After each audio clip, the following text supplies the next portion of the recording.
In this video, we're making this iced matcha latte, which is super easy to make even if you're a beginner.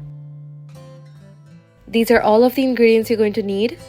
Now, first off, I highly recommend getting a ceremonial grade matcha green tea. This is the one I use and I will link it in the video description. This is the best matcha that you can get for your lattes. Now, first off, you're going to take the water and add in half teaspoon of the matcha powder. You can add in 1 teaspoon if you want it more strong, but I would recommend half teaspoon if you're a beginner. And then I'm mixing it up using my electric frother. You need to mix this for about 1 to 2 minutes to make sure that the matcha has mixed into the water and there are no lumps. You can also use a bamboo whisk if you have one, but I did not have it, and this does the job. Then add in the honey. I just like to squeeze in a big dollop into there and mix it in with a spoon.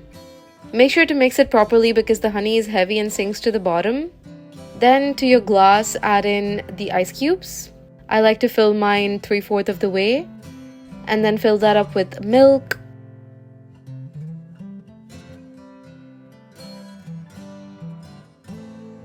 And finally add in the matcha mixture on top and mix that in. I love this process so much, just seeing the green mix into the white. And your iced matcha latte is ready, and I promise this will taste absolutely delicious. Make sure to subscribe for more recipes, and I'll see you soon with a new one. Bye!